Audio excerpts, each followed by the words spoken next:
Welcome! Hello, my name is Tony, and I'd like to talk to you about some of the projects and adventures I've been on with NOFA, New Jersey. So in this series, we are going to enable all of you to be able to have your own backyard garden or front yard garden, or just to normalize the idea of everyone being able to raise some of their own food, supplementing your nutrition with stuff that you've grown. There's nothing more awesome and magical than picking a strawberry right from your own little strawberry patch, or chopping up a cucumber on a hot day and just munching it. Delicious, awesome stuff. So in this series, you are going to be equipped with all the information that you need to start your very own garden. So I'm really glad that you're here. I hope that you stay tuned and watch the upcoming episodes as we release.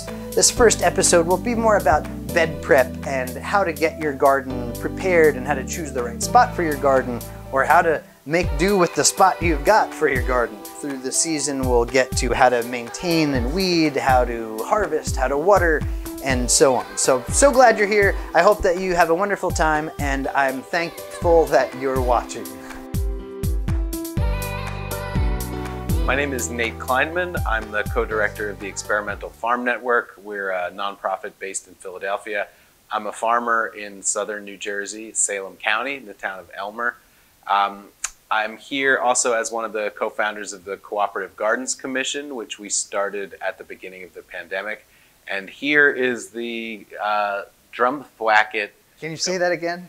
We're here at Drumthwacket. Drumthwacket. I want to know who came up with that name. Hi, I'm Tamia McQueen, and I'm here at Drumthwacket Gardens with NOFA and Rutgers University, just getting the edible gardens going for the season. I'm Al Johnson. I am the Vice President of NOFA New Jersey, and I'm also Chair of the Education Committee. So my name is Jessie DeCellis, and I'm the Residence Director here at Drumthwacket. Hi, I'm Ariana Lindberg. I am an instructor in the Department of Landscape Architecture at Rutgers University.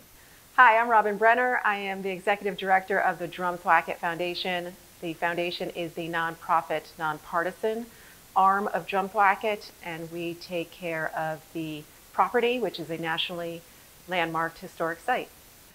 Everybody wants to know, what is the etymology of Drumthwacket? Absolutely. It's probably the most asked question.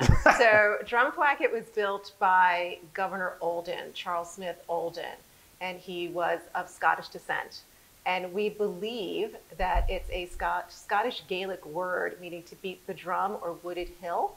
And it's a name that's just sort of stuck with the residents ever since. I'm part of a group called the Cooperative Gardens Commission, which we started at the beginning of the pandemic. And we're trying to encourage more people to grow as much food as they can during the pandemic and beyond. During this crazy COVID time, we all got to experience the hiccups and delays in the distribution chains, which really kind of allowed people to understand, wow, this food has to travel to get to me. And for whatever reason, it's not able to get from state to state to state. I was very proud this season to see people connecting with their local farmers, really trying to establish a relationship with where the food comes from. There's so many places around the country that could be producing food instead of just producing lawn. So we're trying to get as many people as possible doing that this year. One of the things that Cooperative Gardens does is we distribute free seeds to anybody who needs them. Folks can go to coopgardens.org and sign up to be a seed hub in their community and distribute seeds to people in need. Nice, nice. So we're here today on the first day this garden has been visited since our plantings came out last fall.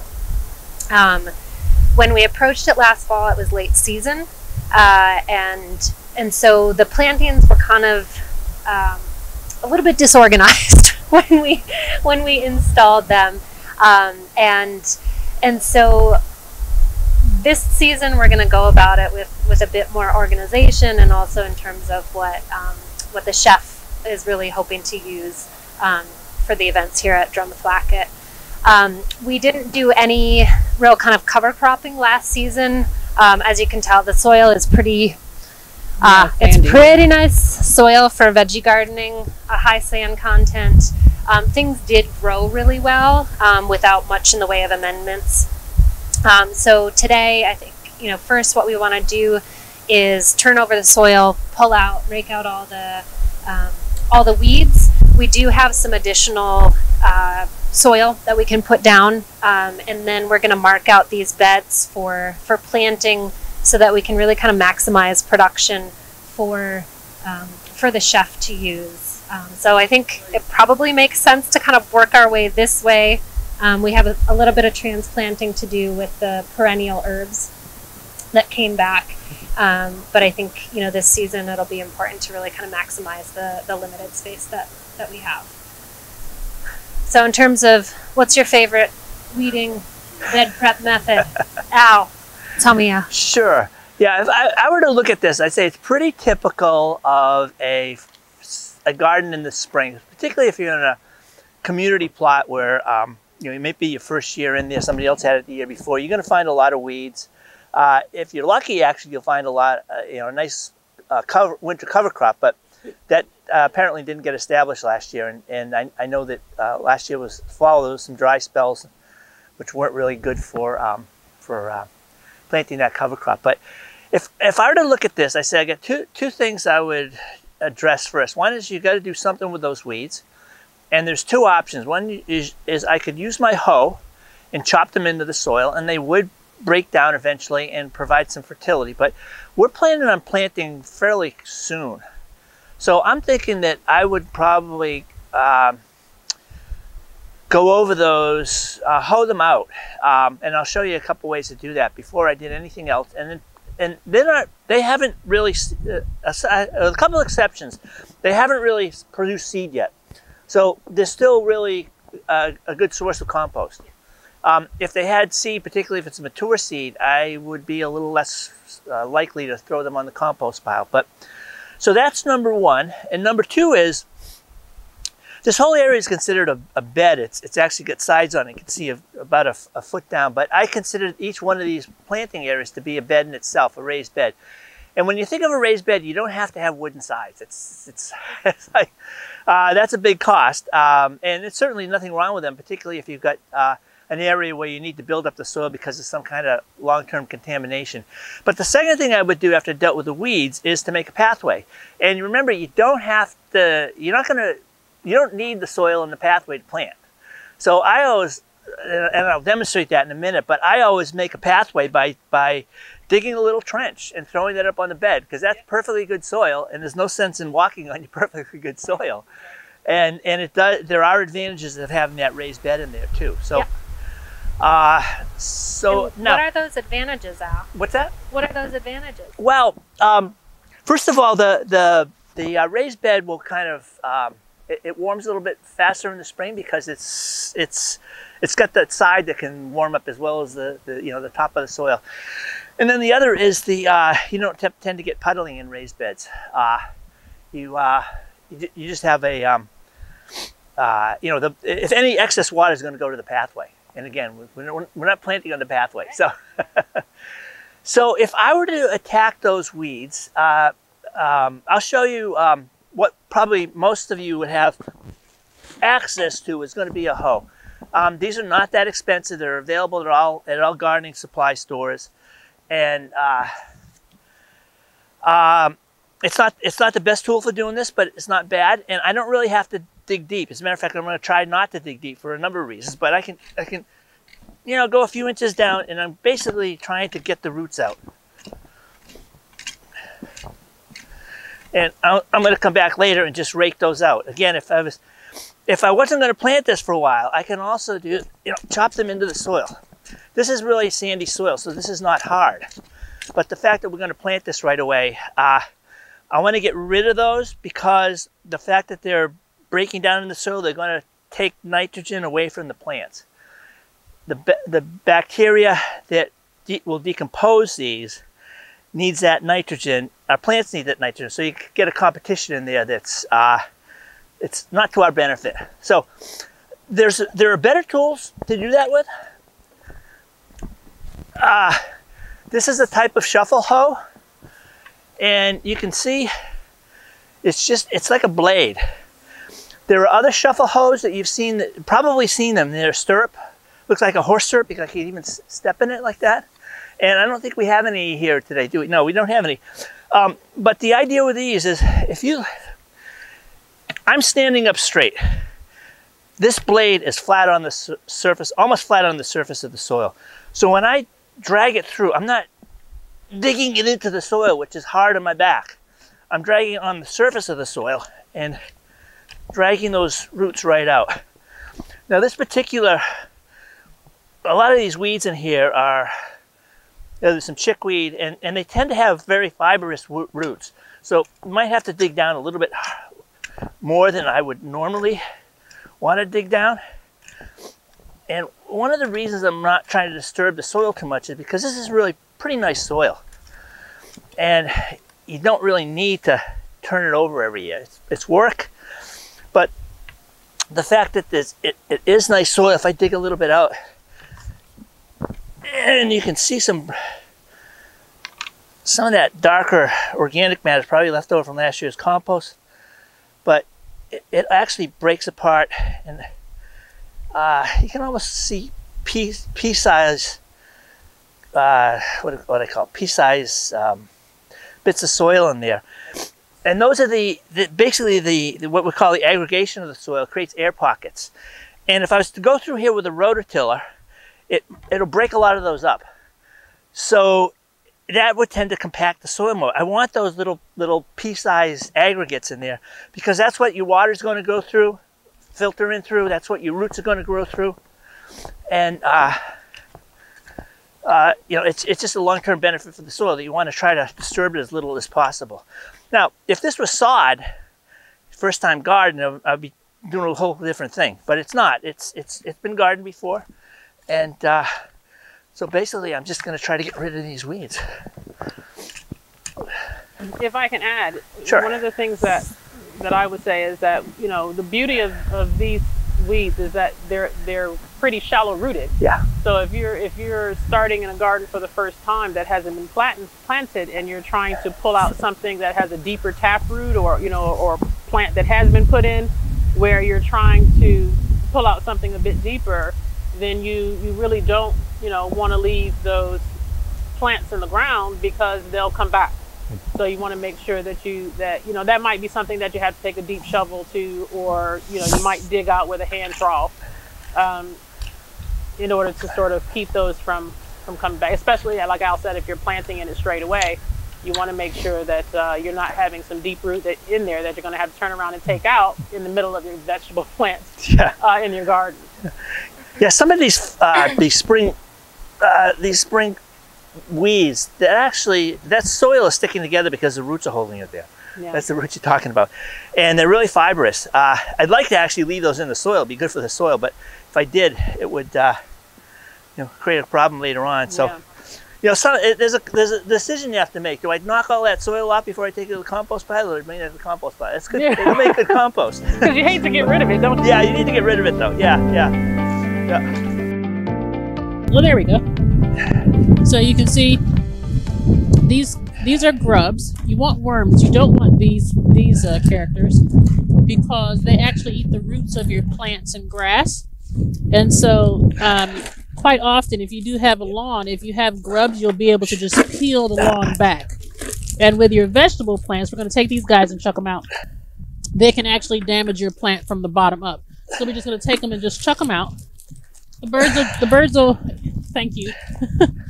And the other thing that we're doing is just pulling out some of your deeper rooted weeds. You're going to just, you might not want to, but you just might have to take a shovel and snatch them out. It's just the reality of preparing your bed. But the thing is that once you've done it, it's done. You don't have to keep coming back. And the only ones that you might have to pull later will be the more shallow rooted ones that you can just come in and pick out.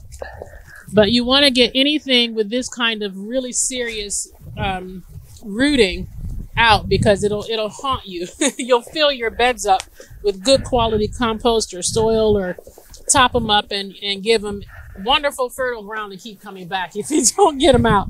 So make sure that when you're planting your beds, you do the work first that needs to be done, so it doesn't haunt you years later.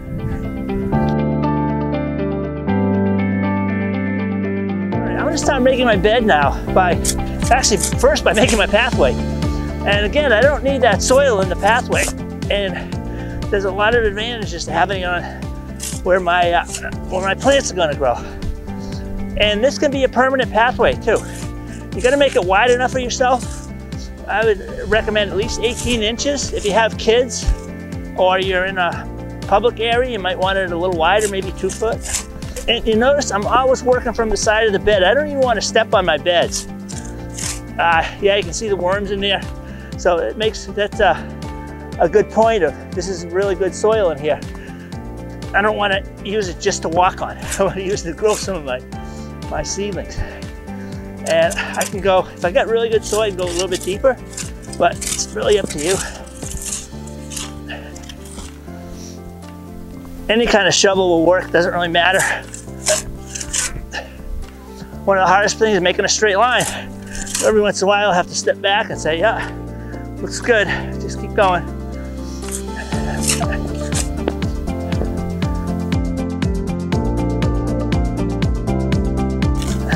Yeah, had a couple worms in there at one point. We've got our pathways made, threw a lot of that soil up on top. So now I'm going to do what I call a rough forming of the bed, and just kind of flatten it out a little bit, because I don't want a mound that's round. I want something that'll, because actually water will just run off of that. So I want something that's flat, that's going to catch the water. And but I'm just doing what I call a rough flattening right now, and I say rough because there's a couple more steps first. Now, if you have your own compost or your municipality has compost, you can get it by the bucket. This municipality we're living in actually has some that you can just basically take a trash barrel and fill it up.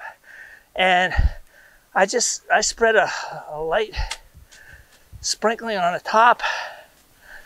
And I'm going to show you how to do that in a minute.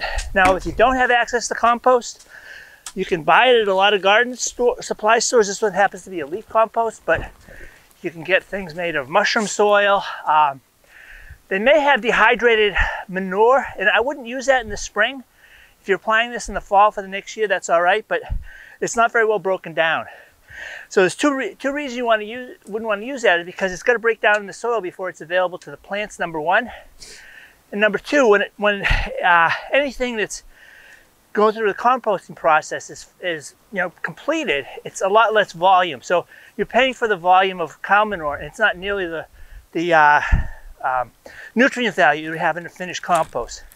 So again, this is pretty easy to just spread out. If you get it in by the truckload, or you in a community garden that gets in by a truckload, you can put on more than that, but this is pretty good soil. So I'm thinking that it's probably enough. Now, there's two more steps.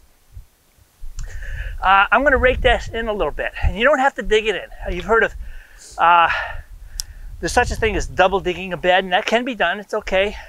But I haven't done that in years. I don't think there's much of a need for it, but I don't want it all on the surface of the soil. So I'm just digging in a little bit.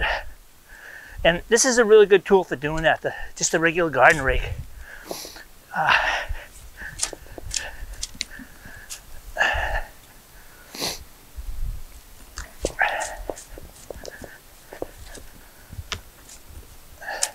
Not going very deep.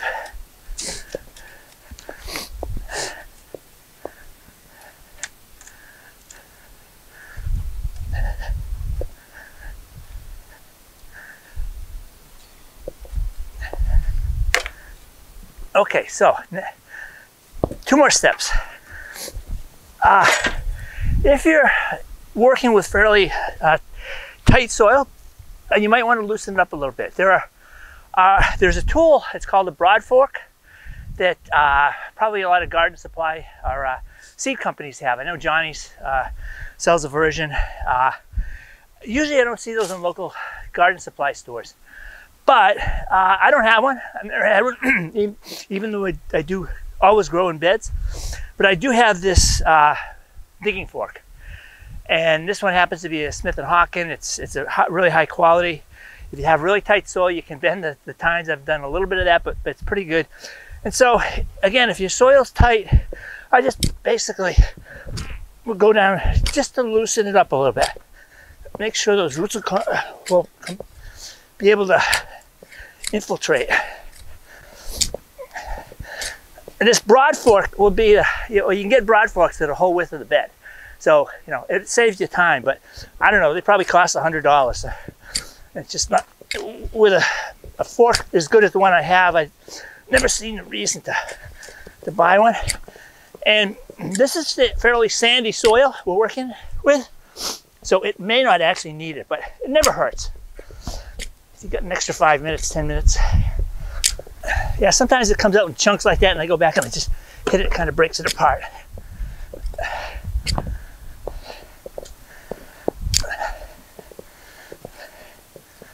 Looks like hard work. It's not actually. I just put all my weight into it when I go into the soil. Now these beds are about 3 feet wide, which is it's a good width. You can reach them from both sides, pathways on both sides, and it gives you a pretty good planting bed. So I'm gonna actually do 3 rows of these. On my precious topsoil, top of my topsoil is still on the top with a little bit of compost mixed in, but I am creating some pathways for air drainage, and it doesn't hurt to get a little bit of compost mixed down in the bottom layer either, but it's more important on the surface, close to the surface I should say. Yeah, and the huffing and the puffing is real, but it's not too bad.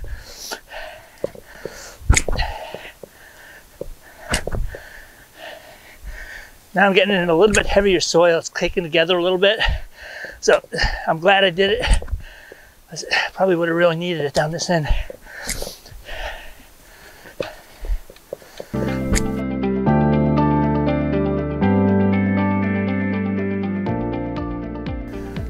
The flatter the better, because even though this is raised and I've kind of aerated it, you can't get puddles forming on the top, which if it gets too wet weather, some of those seeds can rot. So you'll notice I've got a slanting side there. Now a lot of raised beds you'll see have wood on the sides. I don't really feel there's a need for it. Now there'll be a little bit of erosion during the course of the summertime. So next year when I come in to form this bed again, I'll probably take a ½ inch of soil out of that just by scraping it up like that, bring it back up to the surface. But I just made those pathways today, so I'm not going to do it.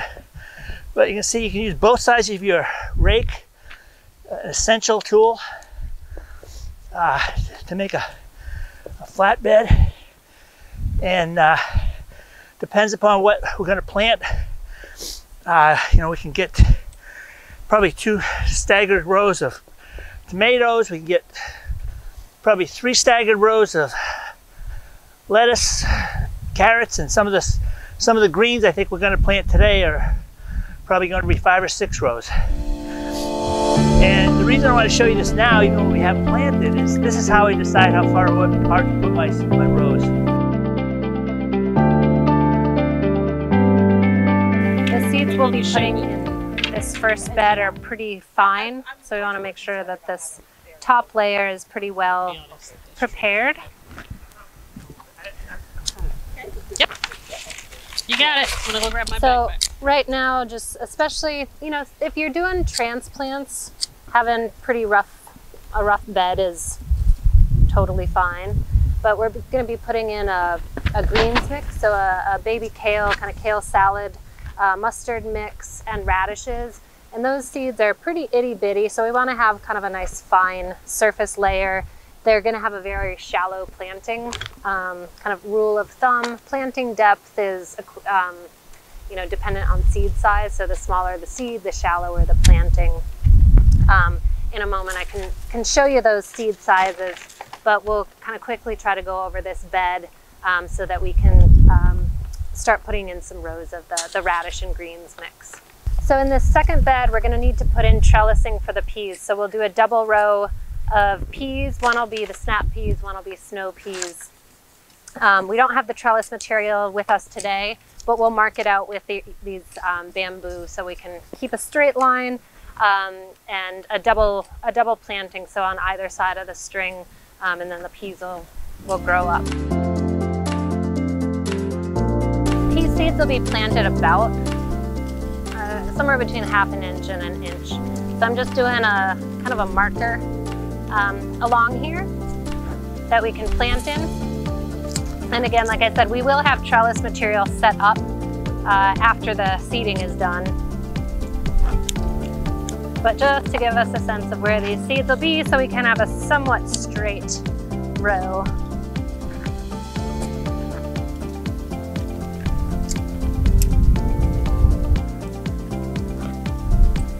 And then the nice thing, so this particular tool that we met earlier, the scuffle hoe, can be used for cultivating along the rows when you do get the initial growth of weeds, and we can kind of get it in between these two rows as well. So it's a tool of many uses, well worth the investment.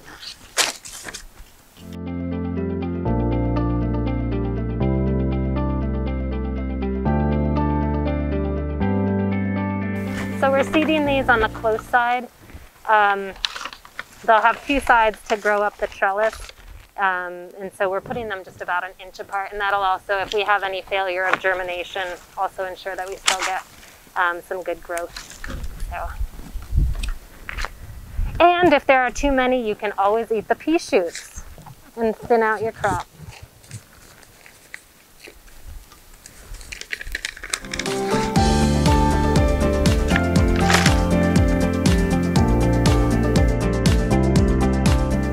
So if you can see, we've got all the seeds kind of laid out. They don't have to be perfectly spaced. But then if you have this little trench, right, this little channel that you're planting in, you can just very quickly go back over and cover those seeds up, and it's gonna be about the right amount of soil, right? And then I always go back down and kind of tamp it down, just so that when we water, it doesn't, the soil doesn't, you know, just fall away. Most seeds need darkness in order to germinate. There are a few that do require some light, but those are much less common. The other ones like to hibernate in the dark for a bit. And if the weather stays warm like this, we should see sprouts from these peas in about a week. So they're pretty quick. And that's a good kind of marker to look for.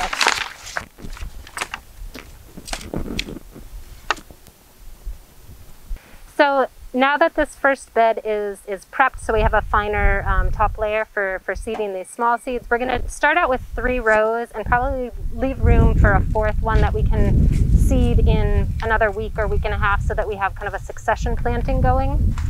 So this first row is going to be a kale and mustard mix, so a small kind of baby lettuce mix that we call like a cut and come again mix. So you can do a harvest, it'll grow back in a week to a week and a half. You can do multiple harvests from a single sowing. And then we have a couple of different varieties of radish that we'll put in. Radishes are a great crop for beginners. They don't take up a whole lot of space, and they're super quick. So they have usually around a 21 to 24 day seed to harvest turnaround. So we're going to start that here. Again, I'm going to space them approximately the width of this cultivator hoe, so that we can run down the row between for any cultivating of small weeds, and that will give them enough space to have plenty of nutrients. So I'm going to use the same kind of technique, where this way I'm just going to do a super shallow kind of marker, more so that I have a straight line versus a lot of soil to cover these tiny seeds. So once I get these out, we'll kind of try not to trip.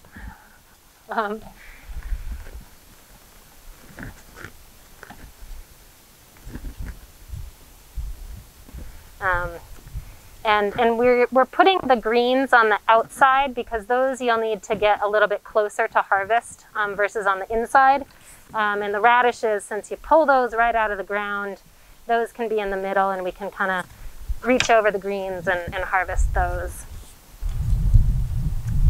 And as we've been working, you've probably noticed that this is a pretty sunny location. That's what I have. And most vegetables will do much better in full sun. There are some that are more shade tolerant. We'll talk about that down the road a bit. Some greens like a little bit less direct sun. They might get a little bit sunburnt, or with the heat they'll tend to bolt. But we can talk about that a little bit later when we get into some of the actual growing. But now for seeding. All right, so these are the kale and mustard mix. So as you can see, they're pretty small.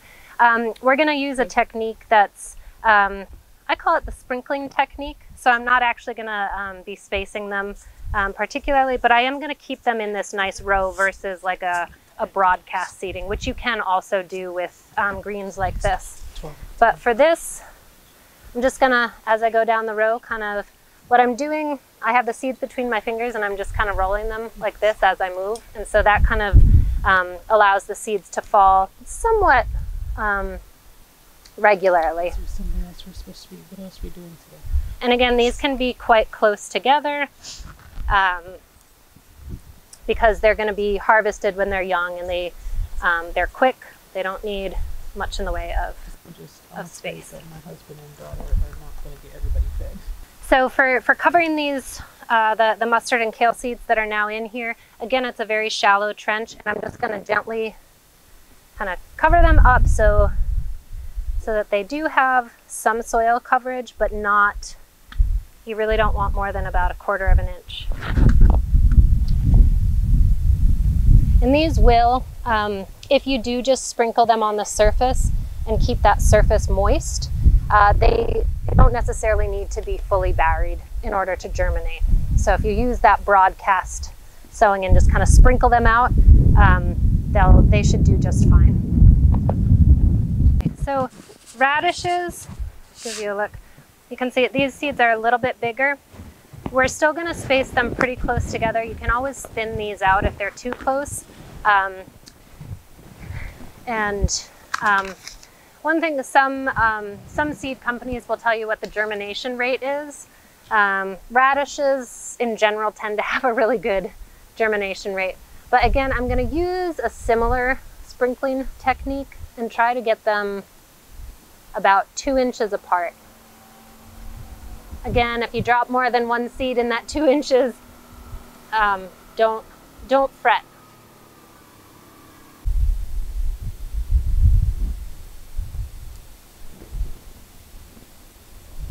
And I've finished my little handful of seeds here, and since they're so small, since I don't have my seed packet with me, I'm going to put a little marker where I stopped so I can pick up where I left off. All right, so let's talk about watering. We've got the seeds in the ground, and a good lesson I like to remind people is that we want the soil to be moist, but we don't want to drown the seeds.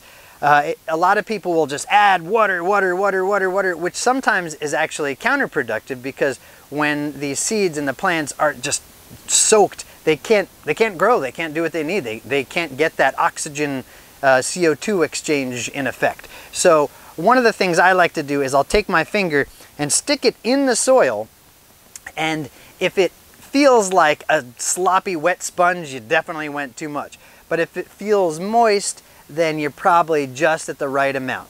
So what you see here in this propagation house, we have trays with cells pre-made. So we will put seeds right in these cells, and then as they mature and grow, we'll pull the plant out of the cell, put it out into the field. Now, Ariana is going to show us something that's really neat. It's called soil blocks. So instead of having a tray with these cells, you make these cool little soil blocks and plant right into those, and then you take those out into the field and transplant them when the seeds turn into little seedlings. So let's check it out.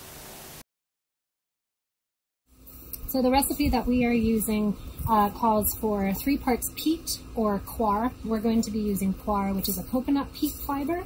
It comes in a dried block that you then need to soak so that the material is workable.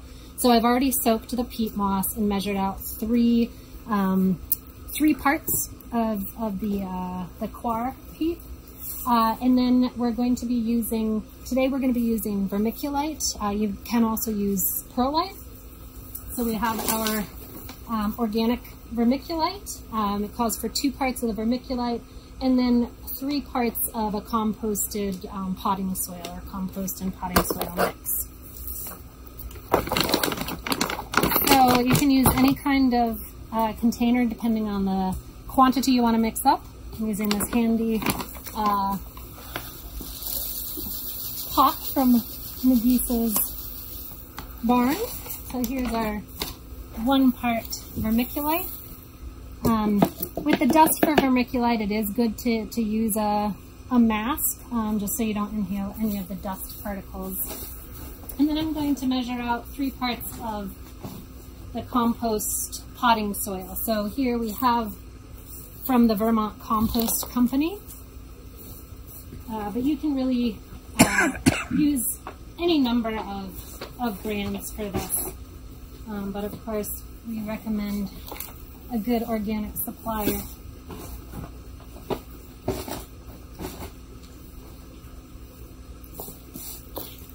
So we have our kind of our dry mix here, so our compost, vermiculite, and coir peat. And then what you're going to do is just get it all mixed up quite well. The coir is still pretty saturated, so I'm not going to add any water just yet, but ultimately we want the mixture to have we want it to be able to have some structural integrity so that it'll hold its form in the soil block. So we want to make sure there's enough water so that it will hold that. And that's also where the compost is really essential, right? That's our structural element. So we'll get this mixed up. We'll add a little bit more water.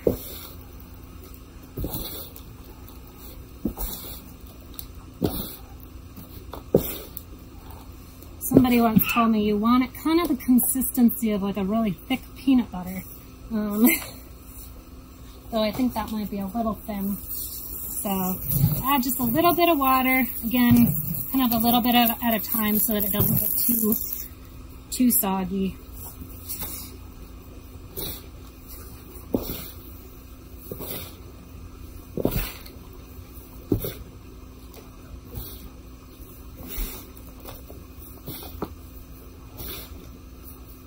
As you can see, it's starting to, if you kind of squeeze it, it's holding its shape, but you'll want to be able to kind of toss it without it breaking apart. So it looks like we need to have a little bit more water.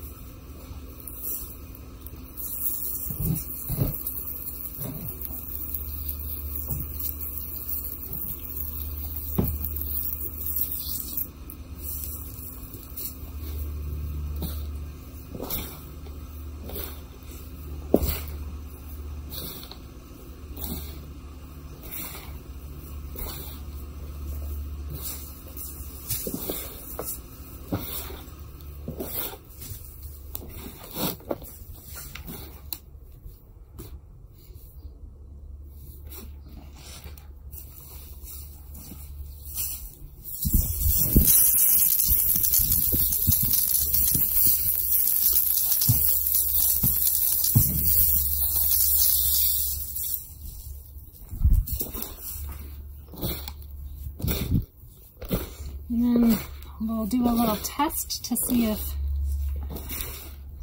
our consistency is about there.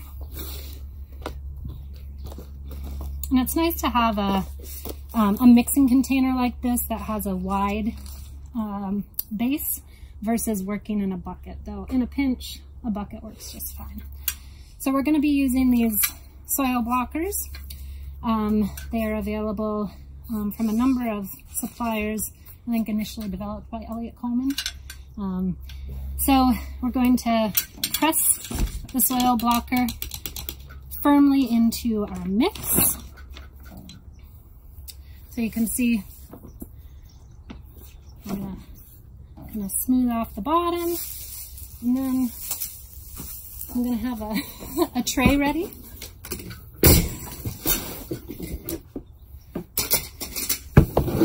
So then I'm gonna press down on this lever, and then you pull the soil block up, and voila. So we've finished making the soil blocks. You can see them here in the tray. And so now we can start seeding. What's nice about the soil blocks is that the contraption itself has a dibble in it. So there's a little indentation, which is perfect for popping your seeds in. And then you can go back over and just give them a little dusting to cover those seeds. They'll take up water from the bottom so that you don't damage the tiny little seedlings. Well, I hope that this has been helpful and you are so excited and feel more prepared to get your garden set up and ready. Now, if you would like to help another family get their garden practice set up and ready, visit us at NOFA-NJ.org and you can learn more about some of our partnered cooperative garden projects. So we've got the Bullock Gardens, we've got Kata Crops in Atlantic City, Isles in Trenton, and Newark Conservancy in Newark.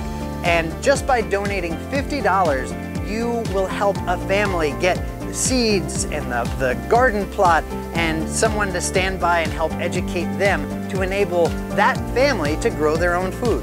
What a wonderful way to help the community and help make sure that food is available to everyone. So I thank you very much for watching. I hope you're learning and getting all sorts of good stuff out of this. And I look forward to seeing you on our next episode where we're focused more on transplanting and getting the stuff out into the field and getting closer to having some delicious food to eat. So thanks again for watching Organic Gardening. My name is Tony and I'll see you next time.